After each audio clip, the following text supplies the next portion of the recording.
ગુજરાતી લિપિ કેટલી સુંદર છે નહીં? પણ હા, ક્યારેક થોડી જટિલ પણ લાગે છે. પણ જો એવું કહેવામાં આવે કે એને શીખવા માટે એક ગુપ્ત ચાવી છે, તો ચાલો આજે આપણે એ જ ચાવી શોધીએ અને આખી લિપિ પાછળનો જે તર્ક છે ને એને એકદમ સરળ બનાવી દઈએ. અને આ સવાલ જ આજના આપણા આખા વિશ્લેષણનો પાયો છે. આપણે આખી લિપિને ગોખવાના નથી, બિલકુલ નહીં. એના બદલે આપણે એક એવી પેટર્ન, એક એવી પદ્ધતિ સમજવાના છીએ જે એકવાર મગજમાં બેસી ગઈ એટલે સમજો કે બધા જ અક્ષરો પર કામ કરશે. તો એ ચાવીનું નામ શું છે? એ છે બારાખડી. નામ પરથી જ ખબર પડે છે, 12 અક્ષરી.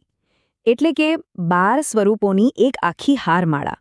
આ એક એવી સિસ્ટમ છે જેમાં આપણે કોઈ પણ વ્યંજન લઈએ અને એને 12 મુખ્ય સ્વરો સાથે જોડીએ એટલે એના 12 અલગ-અલગ રૂપ તૈયાર થઈ જાય.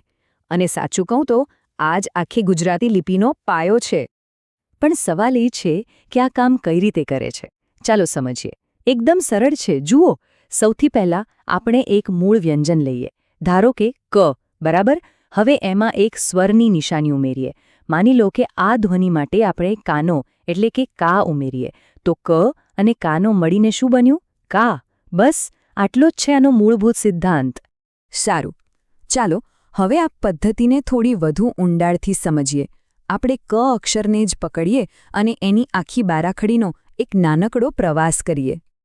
તો હવે સ્ક્રીન પર જુઓ, આ છે કના 12 સ્વરૂપો. ચાલો સાથે મળીને એનો ઉચ્ચાર કરીએ. ધ્યાનથી સાંભળજો.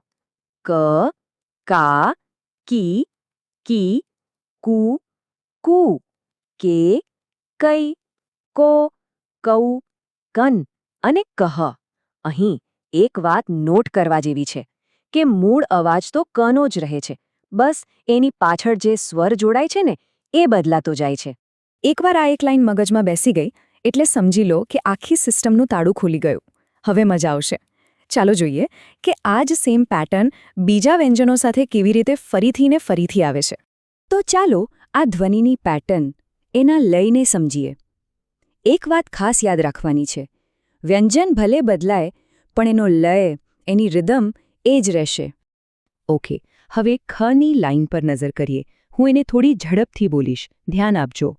ખ, ખા, ખી, ખી, ખુ, ખુ, ખે, ખઈ, ખો, ખૌ, ખમ, ખહ.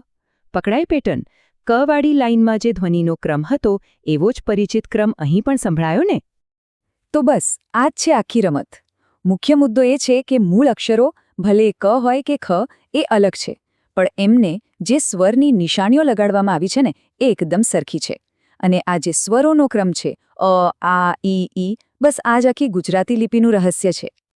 ચાલો હવે જ્યારે આટલું સમજાઈ ગયું છે તો થોડી ગતિ પકડીએ અને બાકીના મૂળાક્ષરો પર પણ આ જ લય સાથે એક નજર ફેરવી લઈએ. હવે આવે છે ગ અને ઘ. સાંભળજો. ગ, ગા, ગી, ગી, ગુ, ગુ. અને હવે ઘ.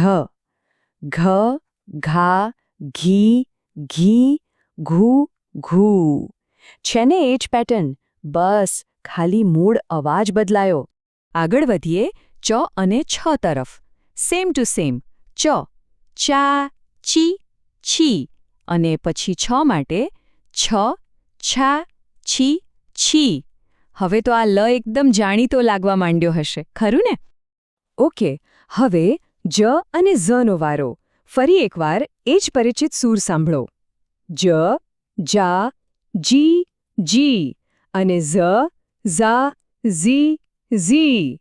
આ જ તો આ સિસ્ટમની ખૂબી છે. એકવાર પેટર્ન હાથમાં આવી ગઈ પછી જુઓ આખી લિપિ કેટલી બધી સહેલી લાગવા માંડે છે. ત અને થ માટે પણ એ જ નિયમ. ત, તા, તી, તી અને થ, થા, થી, થી. મતલબ કે આ બારાખડી સિસ્ટમ કોઈ પણ વ્યંજનને છોડતી નથી. દરેક જગ્યાએ એક સરખી રીતે જ કામ કરે છે. અને ચાલો હવે પ અને ફ પર પણ નજર કરી લઈએ. પ, પા, પે, પી. અને ફ, ફા, ફે, ફી. આ જે લયબદ્ધ પુનરાવર્તન છે ને એનાથી આખી સિસ્ટમ મગજમાં એકદમ પાક્કી બેસી જાય છે. તો હવે આખો સિદ્ધાંત એકદમ સ્પષ્ટ છે. આ પેટર્ન હવે ઓળખાઈ ગઈ છે અને એનો મતલબ એ છે કે હવે પહેલા ગુજરાતી શબ્દો વાંચવા અને લખવા માટેની તૈયારી થઈ ગઈ છે. આ આખા વિશ્લેષણનો જો સાર કાઢવો હોય તો બસ આ એક જ વાક્ય છે. આખી મૂળાક્ષર ગોખવાની કોઈ જ જરૂર નથી. બસ ફક્ત કોઈ એક વ્યંજનની બારાખડી શીખી લો અને સમજો કે આખી ગુજરાતી લિપિનું તાળું તમારા હાથમાં આવી ગયું. તો હવે જ્યારે આ ધ્વનિઓનું રહસ્ય ખોલી ગયો છે, હવે શીખવાની પ્રક્રિયામાંથી આગળ વધીને કંઈક બનાવવાનો સમય છે. તો એક સવાલ છે, આ નવી સમજ સાથે સૌથી પહેલું શું વાંચવું કે લખવું ગમશે?